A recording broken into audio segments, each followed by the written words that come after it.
Hello everyone, today we are going to discuss part 2 of the paper code BCOS 185 Entrepreneurship।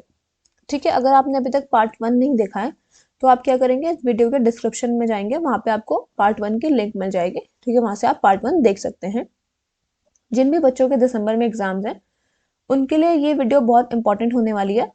Video को पूरा देखें, ठीक है, और वीडियो को लाइक करें और चैनल को सब्सक्राइब करना ना भूलें। और अगर आपको इस सब्जेक्ट से रिलेटेड कोई भी गेस्ट पेपर चाहिए तो आप क्या करेंगे, सिंपली गूगल में जाएंगे shop.hindustanknowledge.com। ये हमारी वेबसाइट है, आपको ऐसा इंटरफेस दिखेगा। ठीक है, आपका जो भी पेपर कोड है, जैसे अब हम देखते हैं BCOS 185। ठीक है, यहाँ पे आपको क्या है, हिंदी इंग्लिश दोनों ही मीडियम में गेस्ट पेपर अवेलेबल हो जाएंगे। यहाँ से आप बाय नाउ पे क्लिक कर लेंगे तो फिर आपका गेस्ट पेपर क्या है, परचेस हो जाएगा। ये हमारा व्हाट्सएप नंबर है 9580023321।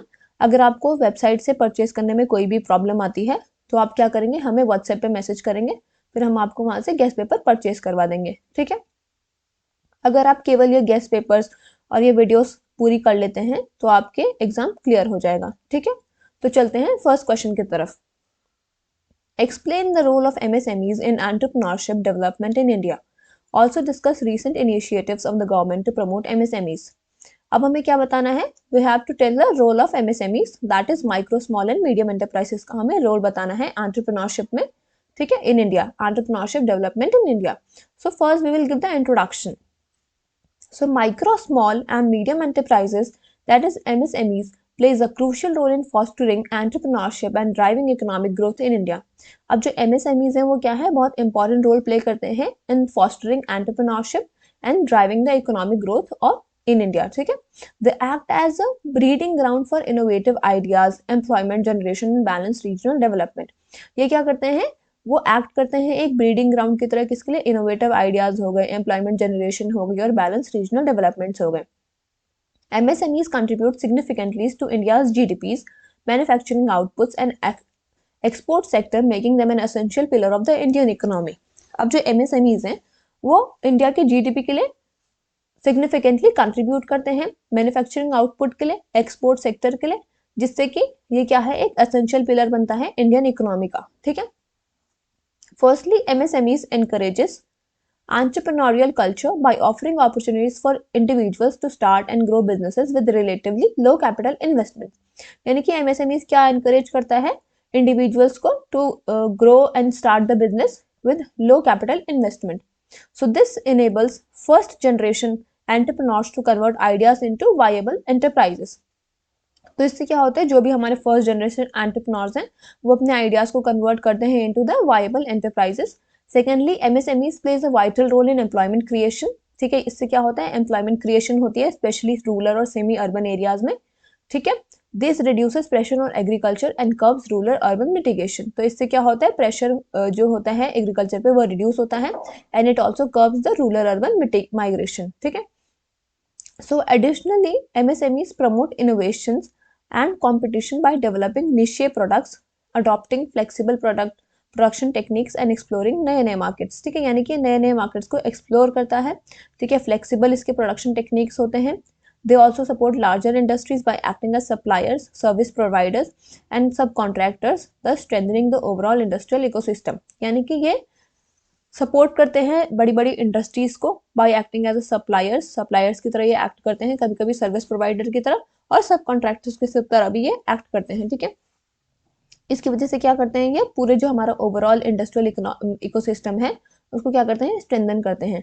सो moreover MSMEs help achieve inclusive growth. MSMEs क्या करते हैं, हमें इंक्लूसिव ग्रोथ अचीव करने में हेल्प करते हैं।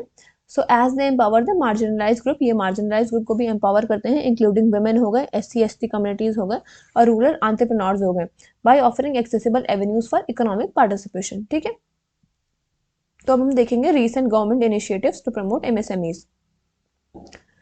The Government of India has introduced several policy measures and schemes to strengthen the MSME sector and boost entrepreneurship development.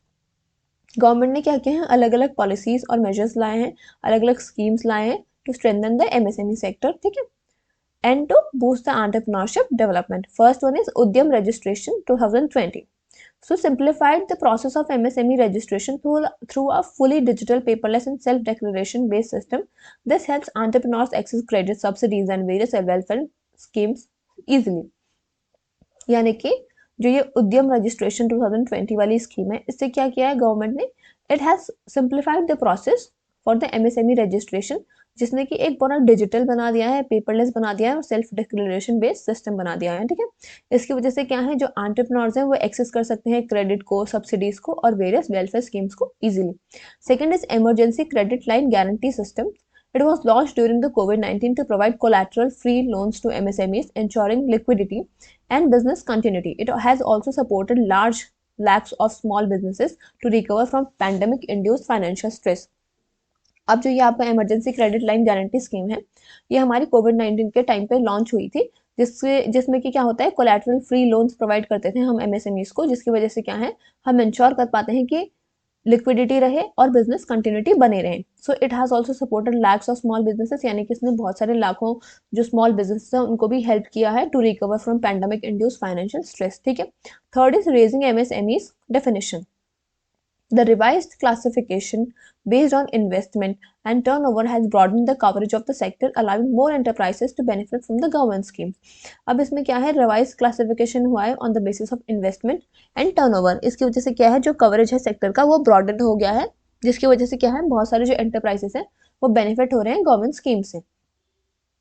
Fourth is cluster development program, aimed at improving productivity and competitiveness by developing common facilities, infrastructure and technology support for MSME clusters.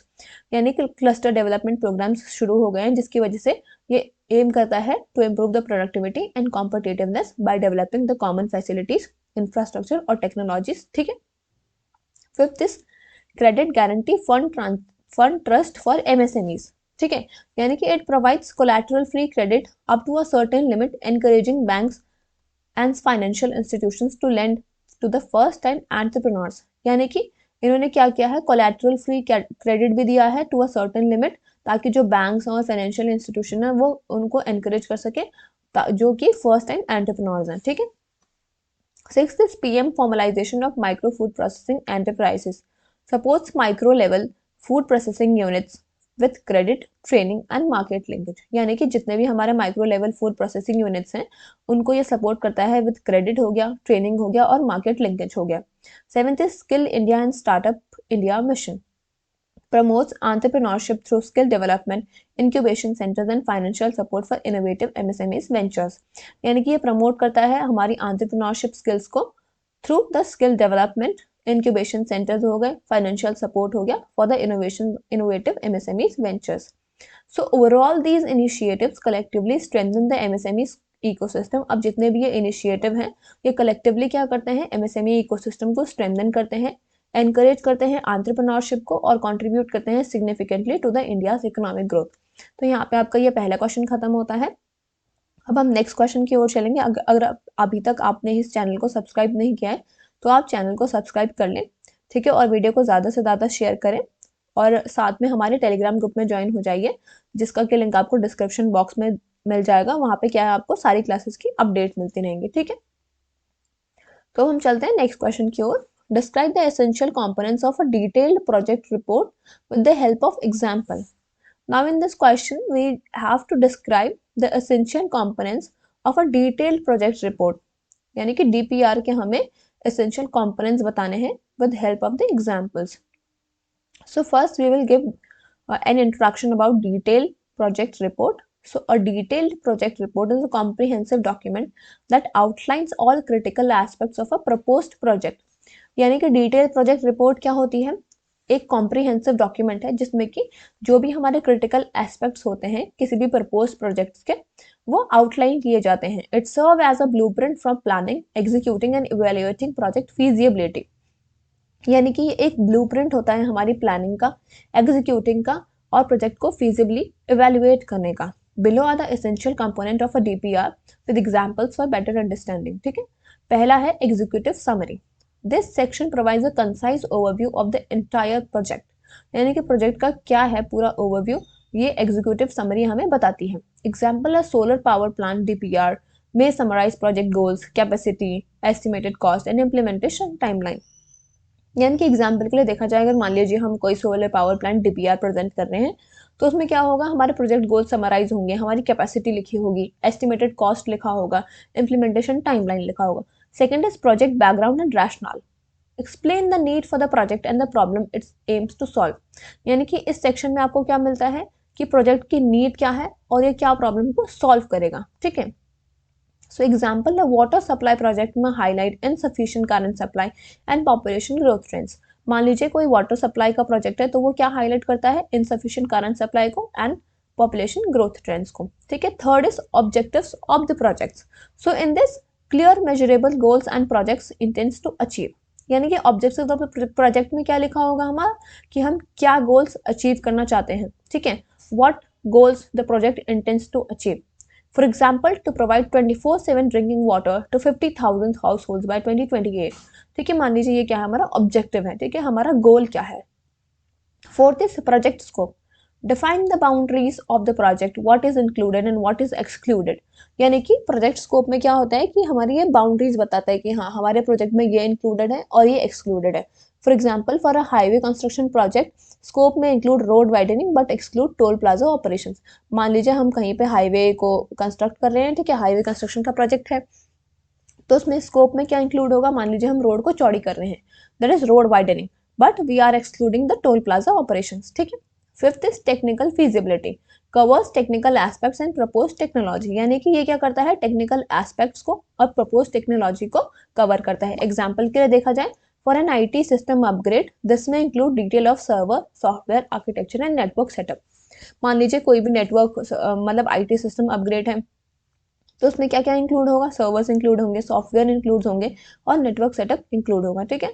Sixth is location and site analysis, यानी कि इसमें details of the geographic locations, land availability, climate and environmental considerations. Location and site analysis में क्या होगा, हमारा जो हमारी geographic location है उसकी डिटेल्स होंगी, लैंड अवेलेबिलिटी की डिटेल्स होंगी, क्लाइमेट कैसा है वहाँ का, एनवायरमेंटल कंसिडरेशंस क्या है, वो सारी डिटेल्स हमें होंगी, ठीक। एग्जाम्पल के लिए देखा जाए, a manufacturing plant DPR includes land contour maps, soil testing reports and proximity to the transportation facilities. मान लीजिए कहीं पे हमने अपना मैन्युफैक्चरिंग प्लांट लगाना है, तो उसके DPR में क्या क्या इंक्लूड होगा, लैंड काउंटर मैप्स होंगे, ठीक है, सॉइल टेस्टिंग की रिपोर्ट होंगी, सॉइल की रिपोर्ट होगी, proximity to the transportation facilities, यानी कि जितनी भी ट्रांसपोर्टेशन फैसिलिटीज है उसके लिए कितनी प्रॉक्सिमिटी है वो सब होगा, ठीक है। Seventh is project cost estimates, breakdown of Capitals and operational expenditure, यानी कि हमारा लैंड एक्विजिशन में कितना पैसा लगेगा, मशीनरी में कितना पैसा लगने वाला है, हमारी वर्किंग कैपिटल में कितना पैसा लगने वाला है, ये सब किसके अंदर होता है, प्रोजेक्ट कॉस्ट एस्टिमेट्स के अंदर होता है, ठीक है। फॉर एग्जाम्पल, लैंड एक्विजिशन में 5 करोड़ लगने वाले हैं, मशीनरी में 20 करोड़, वर्किंग कैपिटल में 3 करोड़, ठीक है। Eighth is financial analysis, evaluates financial viability using tools like NPV, IRR, payback period and cost benefit ratio. यहाँ पे क्या होगी, फाइनेंशियल एनालिसिस होगी। For example, a wind energy project में show an IRR of 14% and pay back period of 7 years, ठीक है। Ninth is implementation schedule, a timeline using Gantt charts और milestone charts, ठीक है। मान लीजिए for example, month 1 to 3 land clearance, month 4 to 6 procurement, month 7 to 18 construction. यानी कि इसमें आपका क्या होगा, इम्प्लीमेंटेशन स्केड्यूल होगा कि पहले आप क्या करेंगे, पहले मान लीजिए 3 महीनों में हमने लैंड क्लियरेंस किया है, फिर उसके बाद हमने प्रोक्योरमेंट किया है, फिर उसके बाद हमने कंस्ट्रक्शन करवाया है, ठीक है। 10th is organizational and management structures. It defines roles, responsibilities and project team structures. इसमें क्या होगा कि कौन कौन किस किस रोल को डिफाइन करेगा, कौन सी रिस्पॉन्सिबिलिटी कौन लेगा, प्रोजेक्ट का जो टीम है उसका स्ट्रक्चर क्या होने वाला है, ठीक है। फॉर एग्जाम्पल, एक प्रोजेक्ट मैनेजर होंगे, एक फाइनेंस ऑफिसर होंगे, एक प्रोक्योरमेंट स्पेशलिस्ट होंगे, एक फील्ड सुपरवाइजर होंगे, ठीक। 11th is risk assessment and mitigation, identifies risk and strategies to reduce them। यानी कि इसमें क्या होंगे, जितने भी वहां पे रिस्क होंगे प्रोजेक्ट के लिए और स्ट्रैटेजीज होंगे उनको रिड्यूस करने के लिए, वो सब इसमें होगा, ठीक है। For example, for a flood prone construction site, mitigation include elevated foundation and drainage planning.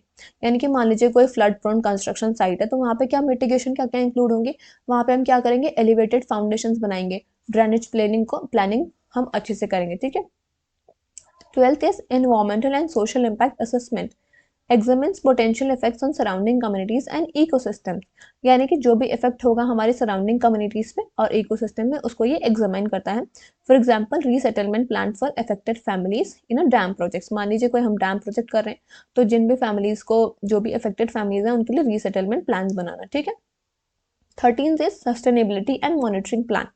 It ensures long-term functionality and performance monitoring. For example, annual audit and maintenance schedule for a waste management plant.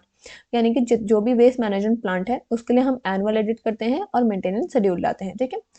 So a well-structured DPR ensures clarity, financial justification and effective planning for a successful project execution. So हमारा जो well structured DPR होगा वो clarity ensure करता है, financial justification का ensure करता है और इफेक्टिव प्लानिंग को इंश्योर करता है for a successful project execution, ठीक है। तो यहाँ पे आपका ये वाला क्वेश्चन भी खत्म होता है। Now we will move to the next question. Discuss the challenges faced by family businesses in India with example. In this question we have to basically discuss the challenges, यानी कि कैसे कैसे चैलेंजेस हैं जो कि फैमिली बिजनेसेस को face करने पड़ते हैं इन इंडिया, ठीक है।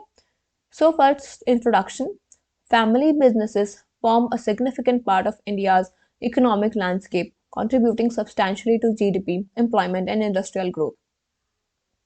अब जो भी फैमिली बिजनेसेस होते हैं वो एक सिग्निफिकेंट पार्ट है इंडिया के इकोनॉमिक लैंडस्केप का, क्योंकि वो जीडीपी को भी कंट्रीब्यूट करते हैं, एम्प्लॉयमेंट को कंट्रीब्यूट करते हैं और इंडस्ट्रियल ग्रोथ को कंट्रीब्यूट करते हैं। Despite their strengths such as strong values, long-term vision and quick decision making, these enterprises face unique challenges that can impede their growth and sustainability. यानी कि ये जो हमारे फैमिली बिजनेसेस हैं इनकी बहुत सारी स्ट्रेंथ्स होती हैं, जैसे कि स्ट्रॉन्ग वैल्यूज हो गए, लॉन्ग टर्म विजन हो गया, क्विक डिसीजन मेकिंग हो गया, पर फिर भी इन एंटरप्राइजेस में क्या होता है, कुछ यूनिक चैलेंजेस भी ये फेस करते हैं जो इनकी ग्रोथ और सस्टेनेबिलिटी को स्टॉप कर सकता है, ठीक है। First is succession planning issues. One of the biggest challenge is the lack of structured succession planning, यानी कि जो सबसे बड़ा जो चैलेंज होने वाला है इनका, ये क्या होता है कि इनका स्ट्रक्चर्ड सक्सेशन प्लानिंग में लैकिंग होती है। Leadership transitions often depend on family hierarchy rather than competence, यानी कि जो लीडरशिप ट्रांजिशन होती हैं वो कैसे होती हैं, it depends on the family hierarchy rather than the competence, यानी कि ये हेरिडिटरी होती है rather than competence. So this can lead to conflicts and inefficiencies, तो इसकी वजह से क्या होता है, कॉन्फ्लिक्ट्स हो सकते हैं और इनएफिशिएंसीज हो सकती है। मान लीजिए for example the split in Reliance Industries group between Mukesh Ambani and Anil Ambani in 2005 highlighted the consequences of unclear succession arrangement after the death of Dhirubhai Ambani. अब जो स्प्लिट हुआ था ना रिलायंस इंडस्ट्रीज में मुकेश अंबानी और अनिल अंबानी के बीच में 2005 में, तो ये हाईलाइट करता है consequences of unclear succession arrangement जो कि धीरूभाई अंबानी के डेथ के बाद हुआ, ठीक है। Second is professionalisation versus family control. Many family businesses resist hiring external professional to maintain control, which can limit growth. Emotional decision making may take precedence over business logic. यानी कि बहुत सारे जो बिजनेसेस होते हैं ना, फैमिली बिजनेसेस होते हैं, वो एक्सटर्नल प्रोफेशनल्स जो होते हैं ना उनको हायर नहीं करते हैं टू मेंटेन द कंट्रोल, ठीक है, जिसकी वजह से क्या है, ग्रोथ लिमिट हो सकती है। For example several traditional families run textile and small manufacturing companies in Gujarat and Tamil Nadu struggle to scale due to reluctance in adopting professional management practices, यानी कि उन्होंने क्या किया है, जो भी प्रोफेशनल मैनेजमेंट प्रैक्टिसेस थे उनको अडॉप्ट नहीं किया, ठीक है। तो third is internal family conflicts, disagreements among family members regarding profit sharing, business direction और रिस्पॉन्सिबिलिटीज कैन डिसरप्ट ऑपरेशंस। अब मान लीजिए जो फैमिली बिजनेस होता है उसमें क्या होता है, फैमिली मेंबर्स में क्या होता है, डिसएग्रीमेंट भी होते हैं रिगार्डिंग प्रॉफिट शेयरिंग हो गया, बिजनेस डायरेक्शन हो गया, इसकी वजह से क्या है, ऑपरेशंस डिसरप्ट हो सकते हैं। For example the Apollo hospital group face internal tension between family members regarding leadership roles reflecting the complications of managing modern corporate structures with a family setting.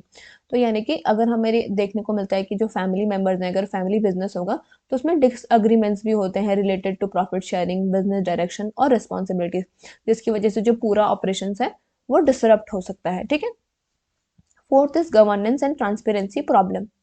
Family businesses often lack strong corporate governance mechanism, decisions may be centralized, documentation may be weak, and financial transparency can be limited. This makes it difficult to attract investors. अब जो family businesses होते हैं वो क्या करते हैं, they lack strong corporate governance mechanism. यहाँ पे जो डिसीजंस होते हैं वो सेंट्रलाइज्ड होते हैं, डॉक्यूमेंटेशन बहुत वीक होता है, फाइनेंशियल ट्रांसपेरेंसी है वो लिमिटेड रहती है। इसकी वजह से जो इन्वेस्टर्स हैं वो इसमें अट्रैक्ट नहीं होते हैं। It makes difficult for the investors to attract, ठीक है। So many small and medium sized family enterprises in India struggle to secure bank loans और external investment due to lack of formal governance structures.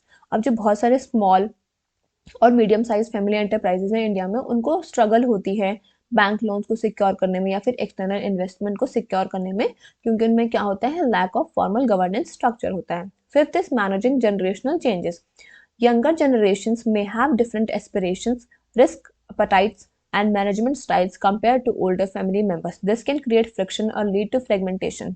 अब मान लीजिए जो younger generation होते हैं उनके अलग अलग एस्पिरेशंस होते हैं, अलग गोल्स होते हैं, ठीक है, अलग रिस्क एपेटाइट्स होते हैं, अलग मैनेजमेंट स्टाइल्स होते हैं as compare to the older family members. इसकी वजह से क्या होता है, फ्रिक्शन हो सकता है और जिसकी वजह से फ्रेगमेंटेशन हो सकता है, ठीक है। For example, in the Bajaj Group, disagreement between the Rahul Bajaj and his brother over strategic direction in earlier decades reflected generation and ideological differences। यानी कि अगर जो ऐसे मान लीजिए, अगर हमारी यंगर जनरेशन कुछ और एस्पिरेशंस होती हैं, ओल्डर फैमिली मेम्बर्स के कुछ और एस्पिरेशंस होते हैं, उसकी वजह से क्या होता है, फ्रेगमेंटेशन हो सकता है जो कि रिफ्लेक्ट करता है जनरेशनल और आइडियोलॉजिकल डिफरेंसेस को। Sixth is resistance to technological adoption. Traditional family businesses may be slow due to adopt digital tools, automation or modern business practices, leading to loss of competitiveness।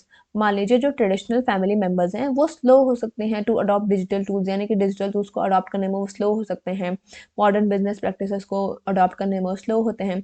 इस वजह से क्या होता है, they lead to loss of competitiveness. For example, many family-run retail stores struggled against emerging e-commerce players due to delayed digital transformation। यानी कि वो क्या करते हैं, डिजिटली अपने आप को ट्रांसफॉर्म नहीं कर पाते हैं क्विकली, ठीक है।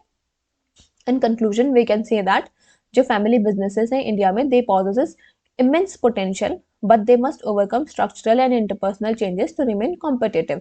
यानी कि वो क्या करते हैं, बहुत ही immense potential possess करते हैं, बट वो जितने भी उनको स्ट्रक्चरल और इंटरपर्सनल चैलेंजेस हैं, ठीक है, उन्हें उसको ओवरकम करना पड़ेगा ताकि वो कॉम्पिटिटिव रह सकें मार्केट में।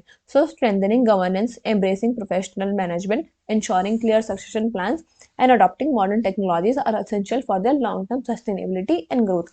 ठीक है, तो यहाँ पे आपके जितने भी इंपॉर्टेंट क्वेश्चंस थे ये खत्म हो गए हैं, ठीक है। आप क्या करें, वीडियो को पूरा देखें और पार्ट 1 भी जरूर देखें, ठीक है। Thank you.